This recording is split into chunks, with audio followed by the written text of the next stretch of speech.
अस्सलाम वालेकुम। मई के पहले हफ्ते में भारत ने पाकिस्तान पर हमला किया, जिसका इतना मुंह तोड़ जवाब पाकिस्तान की जानिब से दिया गया कि भारत का खित्ते का चौधरी बनने का जो ख्वाब था वो चकनाचूर हो गया। आज तक भारत अपने जख्म चाट रहा है और हर गुजरते दिन के साथ भारत को अंदाजा हो रहा है कि उसको कितना नुकसान हो रहा है। सबसे पहले मरहले में जो भारत को नुकसान हुआ वो सिफारती सतह पर हुआ। दुनिया ने भारत को संजीदगी से लेना छोड़ दिया और पाकिस्तान का कद हर गुजरते दिन के साथ बुलंद होता चला जा रहा है। इसके अलावा पाकिस्तान ने भारत पर फिजाई हदूद इस्तेमाल करने पर जो पाबंदी लगाई, उसने भारतीय एविएशन इंडस्ट्री को तबाह करके रख दिया है। आज एयर इंडिया अपने घुटनों पर आ चुकी है, उसकी परवाजें मनसूख हो रही हैं रोजाना, उसके ऑपरेशनल मसाइल इतने बढ़ चुके हैं कि उसे अपना ऑपरेशंस रिस्ट्रिक्ट करने पड़े हैं।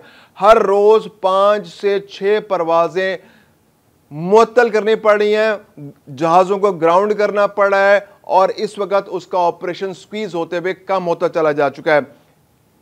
पाकिस्तान की फिजाई हदूद इस्तेमाल करने पर 2 महीने की पाबंदी अब तक हो चुकी है। इस 2 महीने के दौरान सिर्फ एयर इंडिया को 40 अरब रुपए पाकिस्तानी का नुकसान हो चुका है, यानी कि रोजाना उन्हें 65 करोड़ 64 लाख रुपए पाकिस्तानी का नुकसान होता है और अब तक 40 अरब रुपए का नुकसान एयर इंडिया बर्दाश्त कर चुकी है। और दुनिया की कोई एयरलाइन ऐसी नहीं जो इतने बड़े नुकसानात के साथ अपने ऑपरेशंस को जारी रख सके। मैं हूं खुर्रम कलीम और आप देख रहे हैं 24 डिजिटल। मई 2025 में भारत ने जो जारियत की, उसके बाद पाकिस्तान ने जो उसकी पिटाई और धुलाई की, आज तक उसकी एविएशन इंडस्ट्री नहीं संभल सकी। अभी मोदी साहब एक रोज पहले G7 ममालिक की कॉन्फ्रेंस के बाद अपने मुल्क वापस पहुंचे हैं, तो उन्हें 3 घंटे इजाफी सफर करना पड़ा, यानी कई मुल्कों में घूमते फिरते भटकते हुए उनका जहाज वापस दिल्ली पहुंचा। तो उन्हें भी अच्छी तरह अंदाजा हो गया कि उनकी एविएशन इंडस्ट्री पर इसका कितना नुकसान है। एक परवाज जो इंडिया से वेस्ट की जानिब, यानी कि मशरिक़ वुस्ता, Europe, central Asia, America, Canada, जनूबी अमेरिका के किसी मुल्क जाती है तो उसे पाकिस्तान के ऊपर से गुजरना पड़ता है। और जब पाकिस्तान अपनी फ़िज़ाई हदूद बंद कर लेता है तो उस जहाज़ को घूम कर जाना पड़ता है। तो उस घूमने में उसको $15,000 इजाफी खर्च करने पड़ते हैं और हर परवाज़ भारतीय $15,000 इजाफी खर्च कर रही है। और रोज़ाना तकरीबन 150 परवाज़ें भारत की वेस्ट की जानिब सफ़र करती है। मलेशिया जो कि ईस्ट की जानिब, उसने भी भारतीय परवाज़ों पर पाबंदी आजकल लगा रखी है, जिसकी वजह से भी भारत को शदीद नुकसान का सामना करना पड़ा है। अब इसका इम्पैक्ट उनकी एविएशन इंडस्ट्री पर आ रहा है। एयर इंडिया सबसे ज़्यादा मुतासिर हुई है। उनके पास इतने पैसे नहीं हैं कि उनके जो जहाज़ ख़राब हो रहे हैं उनके लिए वो पुर्जे मंगा सकें। उनके पास इतने पैसे नहीं रहे कि वो अपने मुलाजमीन की तनख्वाहें दे सकें। उनके पास इतने पैसे नहीं रहे कि वो मेंटेनेंस कर सकें जहाज़ों की। अब हर रोज़ जहाज़ मेंटेनेंस की वजह से ग्राउंड हो रहे हैं, पुर्जे नहीं मिल रहे। पुर्जे नहीं मिलने की वजह से जहाज़ ऑपरेट नहीं कर पा रहे। और गुज़िश्ता दिनों जो एयर इंडिया का एक जहाज़ क्रैश कर गया, उसके वजह से भी एविएशन इंडस्ट्री को शदीद तरीन नुकसान का सामना करना पड़ा है। एक तो मेंटेनेंस नहीं हो रही, फिर मेंटेनेंस के हवाले से सवालात बेतहाशा उठ गए। पाकिस्तान ने फिजाई हदूद बंद कर रखी है, पैसे का नुकसान हो रहा है, $15,000 पर परवाज उनको इजाफी पे करना पड़ रहा है।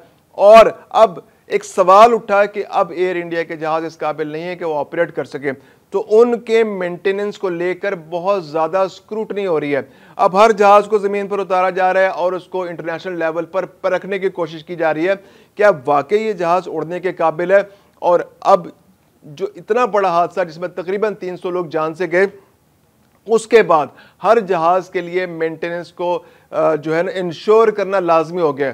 तो अब अंदाज़ा हो रहा है कि एयर इंडिया के अक्सर जहाज़ों में मेंटेनेंस का लेवल वो नहीं है जो आलमी म्यार का होता है।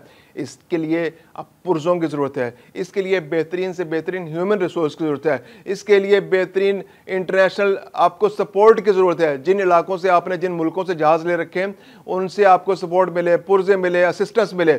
तो वो असिस्टेंस ना मिलने की वजह से तकरीबन रोज़ाना 3 जहाज़ वो ग्राउंड हो रहे हैं पिछले कुछ दिनों से। इसके अलावा 6 से 7 परवाज़ें ऑपरेशनल नहीं हो पाती, टाइम पर नहीं उड़ पाती, उनके अंदर मेंटेनेंस के इशू आते हैं और उनको ठीक करने में इंतहाई दुश्वारी का सामना करना पड़ता है। इसके अलावा बार बार जो मनसूखी है, अब एयर इंडिया के अंदर जो इंटरनली भी, जो इंतज़ामी लेवल पे भी बहुत ज़्यादा ऐसी चीज़ें सामने आ रही हैं कि उनका निज़ाम बुरी तरह तबाह हो चुका है। उनके पास मैनेजरियल सपोर्ट नहीं है जो ऐसी एयरलाइन को चलाने के लिए ज़रूरत होती है। तो अब ऐसा महसूस हो रहा है कि एयर इंडिया, जिस तरह से भारत की जो फ़िज़ाइया है उसका कोई हाल नहीं, इस तरह उनकी जो ये एयर इंडिया है वो भी तबाह हो चुकी है। ऐलान करना बाकी है, उनके ऑपरेशंस मुअत्तल हो रहे हैं, हर रोज़ जहाज़ ग्राउंड हो रहे हैं, पुर्जे ना होने की वजह से जहाज़ों की हालत ख़राब हो गई है, जहाज़ मेंटेनेंस ना होने की वजह से एक्सपेंसेस उनके बेयर नहीं किए जा रहे। तो इसके अलावा जो एयर इंडिया के पास, अब वो पहले भी इंडियन गवर्नमेंट को लेटर लिख चुके हैं, 12 रिमाइंड करा चुके हैं कि उन्हें ग्रांट की ज़रूरत है, उन्हें पैसे की ज़रूरत है, क्योंकि उनका 2 महीने में पाकिस्तानी रुपयों में 40 अरब रुपए का नुकसान हो चुका है। और अगर ये प्रोसेस जारी रहता है, यानी अगर आप ये सोचें कि अगर 1 साल तक पाकिस्तान अपनी फ़िज़ाई हदूद बंद रखता है भारतीय जहाज़ों के लिए, तो हर महीने 20 अरब रुपए का नुकसान हो रहा है। और अगर 1 साल तक ये परवाज़ें बंद रहती हैं तो 1 साल के अंदर 2 खरब 40 अरब रुपए का नुकसान सिर्फ एयर इंडिया का हो जाएगा।